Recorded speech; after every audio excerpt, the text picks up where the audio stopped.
नमस्कार दोस्तों, आप सभी का लॉ सीखो के दैनिक समाचार विश्लेषण में। तो चलिए देखते हैं आज हम किन आर्टिकल्स के बारे में बात करने वाले हैं। आज का जो हमारा पहला आर्टिकल है वो कैंसर बीमारी से संबंधित है कि भारत कैसे इस बीमारी से जूझ रहा है और क्या-क्या हमने कदम उठाए हैं अभी तक, और हमारा लक्ष्य जो रखा हुआ है हमने, उससे हम अभी तक कितने दूर है। ये डॉक्टर बलराम भार्गव और डॉक्टर प्रशांत माथुर के द्वारा लिखा गया हो। अगर आपको याद होगा तो कोविड-19 की जब स्टार्टिंग में प्रेस कॉन्फ्रेंस हुई थी तो डॉक्टर बलराम भार्गव जो कि डायरेक्टर जनरल है आईसीएमआर के, वही हमको एड्रेस करते थे। तो काफी अच्छा आर्टिकल है ये। उसके बाद में जो दूसरे हमारे आर्टिकल है, हमने दो आर्टिकल्स को कंबाइन करके चर्चा की गई है। ये भारत में जो कुपोषण की समस्या है उसके बारे में बात करते हैं। साथ में मध्य प्रदेश में एक वाकया हुआ है मिड डे जो आंगनवाड़ी मील है उससे संबंधित, उसके बारे में हम एक चर्चा करेंगे। अंत में हमारा न्यूज में फ्लैश है जिनमें हम उन समाचारों के बारे में चर्चा करते हैं जो कि हमारी परीक्षा की दृष्टि से बहुत ज्यादा महत्वपूर्ण है। तो मैं आगे बढ़ूं इससे पहले लॉ सीखो कि ये कुछ पैकेजेस और कोर्सेस है। उनमें ही में से एक कोर्स है लॉर्ड ऑफ द कोर्सेज, जो कि हमारी न्यायिक परीक्षा की तैयारी के लिए है। उसके अलावा ये और कुछ कोर्सेज हैं। सारे कोर्सेज की जानकारी आपको लॉ सीखो की वेबसाइट पर मिल जाएंगी। तो चलिए आज का एमसीक्यू देखते हैं। आज का जो एमसीक्यू है वह यह है कि इनमें से कौन से दिन हिंदी को as the official language, as आधार आधिकारिक भाषा हमारा भी एडॉप्ट किया था केंद्र के द्वारा। ऑप्शन ए है 11 सितंबर 1947, ऑप्शन बी है 12 सितंबर 1948, ऑप्शन सी है 14 सितंबर 1949 या ऑप्शन डी 14 सितंबर 1950। जो भी आपका उत्तर हो कमेंट बॉक्स में जरूर लिखिए। तो चलिए आज का हमारा वर्णनात्मक प्रश्न देखते हैं, डिस्क्रिप्टिव क्वेश्चन देखते हैं। आज का जो डिस्क्रिप्टिव क्वेश्चन है वह यह है कि हमारा देश कुपोषण की एक बड़ी समस्या से जूझ रहा है जो कि बहुत से कारकों से संबंधित है। इस और सरकार द्वारा चलाए गए कार्यक्रम और पहलों पर एक चर्चा करें। आप अपना उत्तर 250 शब्दों में लिख सकते हैं। तो चलिए हमारा पहला आर्टिकल देखते हैं जो कि कैंसर की बीमारी के बारे में, उसका भारत पे क्या प्रभाव है उसके बारे में है। तो ये समाचार में कैसे आया? हाल ही में नेशनल कैंसर रजिस्ट्री प्रोग्राम के द्वारा रिपोर्ट दी गई अगस्त 2020 में, जिसके अनुसार भारत में 13.9 लाख मतलब करीब 14 लाख लोग कैंसर से ग्रसित है 2020 तक, जो कि बहुत ही चिंता का विषय है। अगर हम कुछ आंकड़ों की ओर ध्यान दें तो आप देख सकते हैं उत्तर प्रदेश में सबसे ज्यादा आंकड़े हैं, उसके बाद में बिहार, महाराष्ट्र, वेस्ट बंगाल, पश्चिम बंगाल जो कि है, और मध्य प्रदेश। ये कुछ टॉप स्टेट्स है जहां पर काफी ज्यादा कैंसर के जो रोगी हैं उनके नंबर्स हैं। उसके अलावा कैंसर से संबंधित भारत में जो आंकड़े हैं, कुछ स्टेटिस्टिक्स दिए गए हैं राइटर के द्वारा, उन पर हम थोड़ा सा ध्यान देते हैं।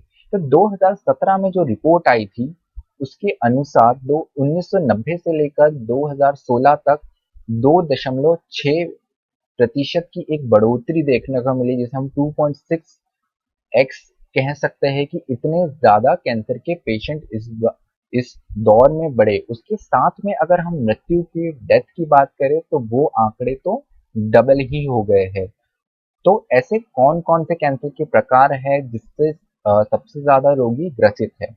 तो अगर पुरुषों में देखें तो फेफड़ों का, लंग का हो गया, ओरल हो गया, स्टमक जिसे हम पेट का कह सकते हो, और इसोफेगस, ये कुछ प्रकार है। ये सबसे ज्यादा पुरुषों में देखने जाते हैं। उसके साथ में महिलाओं में देखें तो ब्रेस्ट, सर्विक्स, ओवरी और गॉल ब्लैडर से संबंधित कैंसर है जिससे महिलाएं सबसे ज्यादा ग्रसित है। और अगर हम टोटल केसेस को देखें तो उसमें 27% अगर केस ऐसे हैं जो कि तंबाकू के सेवन के कारण होते हैं, टैबूकू की यूज के कारण होते हैं। सरकार ने काफी कदम भी उठाए इस, और उन्होंने सिगरेट और तंबाकू के जो पदार्थ है उस पर एक बहुत बड़े बड़े उन्होंने क्वेश्चन भी डाले कि अगर आप इसको यूज करते हैं तो आपको इस प्रकार का कैंसर हो सकता है, आपको इस प्रकार की बीमारी हो सकती है। लेकिन फिर भी आंकड़ों में इतना कोई सुधार या समाज में इसकी इतनी जागरूकता या प्रभाव देखने को नहीं मिला। इसके अलावा और कुछ हम फैक्टर्स देखें तो उसमें अल्कोहल का जो यूज है वो बहुत बड़ी समस्या है। इसके साथ में हमारा अनियमित जो डाइट है, इनअप्रोप्रिएट डाइट है, हमारा जो सेवन है भोजन का, वो भी उसके पीछे एक बड़ा कारक है। उसके अलावा हमारी फिजिकल एक्टिविटी बहुत कम हो गई। जब से सर्विस सेक्टर आगे बढ़ा है, हम कंप्यूटर पे बैठे दिन रात काम करते रहते हैं, उसके कारण भी ये एक कैंसर का रोग उत्पन्न करता है। उसके साथ में ओबेसिटी और पॉल्यूशन भी समस्या है, मोटापा और प्रदूषण भी एक बड़ी समस्या है जिसके कारण कैंसर होता है।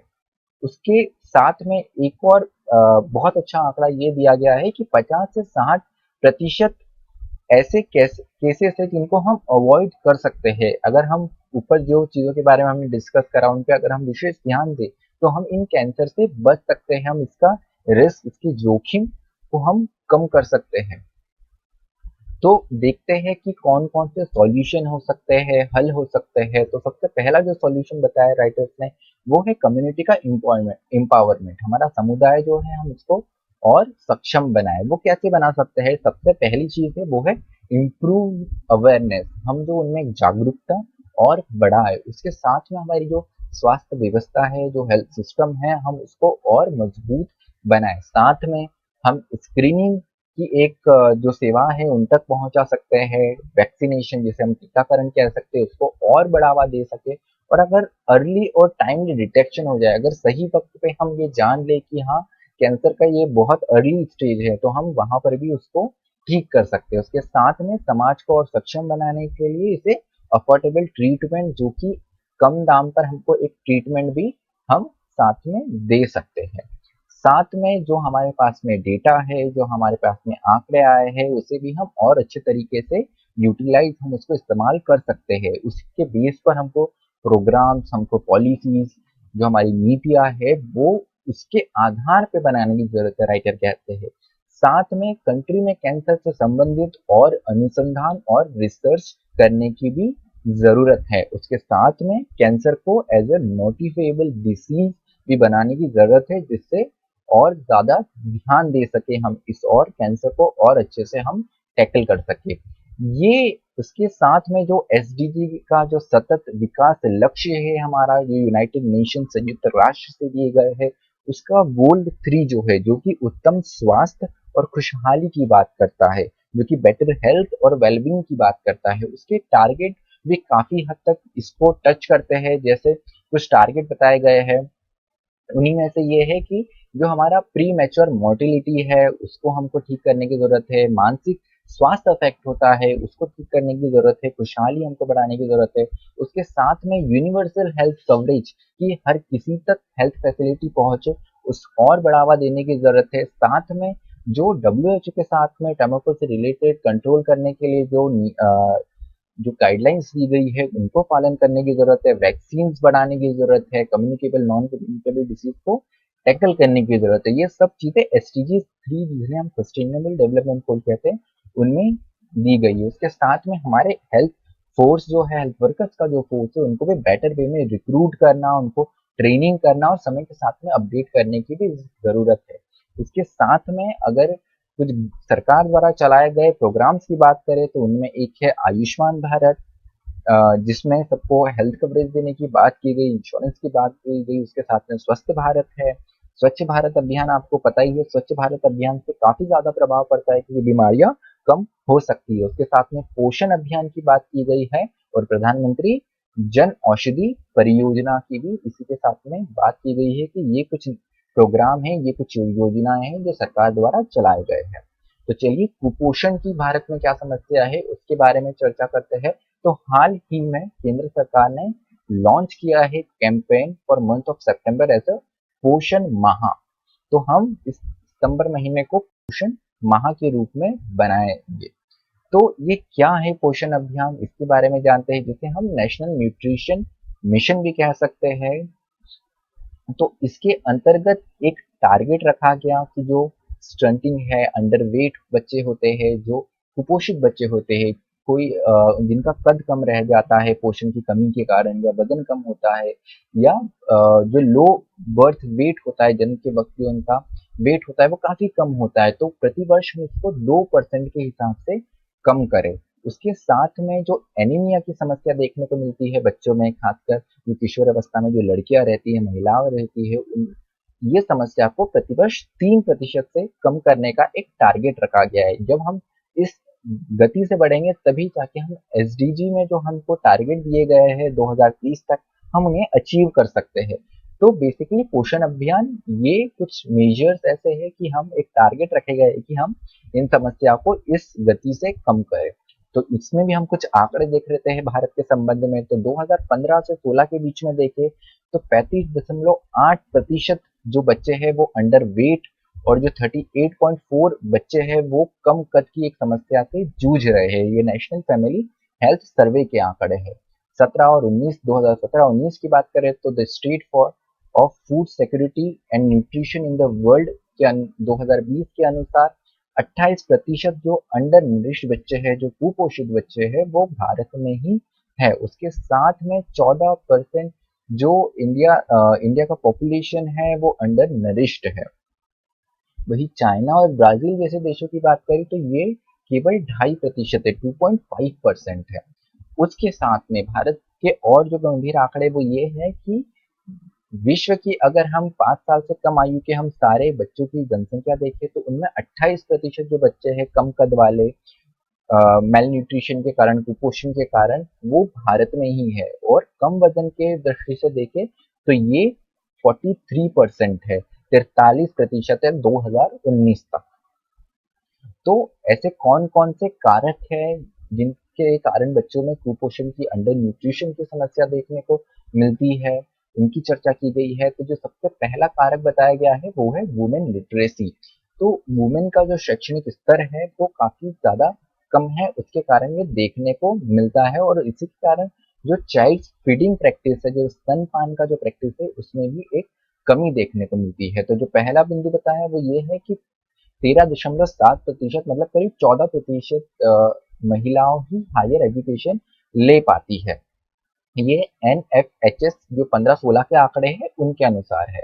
तो इसके सॉल्यूशन क्या है कि हम ऐसे प्रोग्राम डिजाइन करें जो कि वुमेन, जो कि महिलाओं के हायर एजुकेशन के लिए, उच्च शिक्षण को मदद करे, जो उनको बढ़ावा दे। उसके साथ में हमको स्कूलों को प्रमोट करने की जरूरत है, महिलाओं के लिए, लड़कियों के लिए और अच्छे उनको बनाने की जरूरत है कि वो प्रोत्साहित होकर स्कूलों में आए। उसके साथ में ड्रॉप आउट रेट कम करने की जरूरत है। मतलब शिक्षा लेते लेते काफी बार हमको देखने को मिलता है कि शादी के चलते या और किसी कारण के वश वो शिक्षा छोड़ देती है अधूरी, तो उसे भी कम करने की जरूरत है। दूसरा जो बिंदु है वो वेल्थ इंडेक्स से संबंधित है। तो जो हमारा सैनिटेशन फैसिलिटी है, सेफ ड्रिंकिंग वाटर है, उसको भी और अच्छी बनाने की, सुविधा को भी बनाने की जरूरत है। बहुत हिस्से ऐसे हैं जहाँ पे साफ पानी नहीं है, सैनिटेशन फैसिलिटी नहीं है, उस और भी हमको ध्यान देने की जरूरत है। तो स्वच्छ भारत अभियान एक ऐसा ही अभियान है जो सैनिटेशन, जो साफ सफाई का कार्यक्रम है उसको बढ़ावा देने वाला है। उसके साथ में वॉश इनिशिएटिव है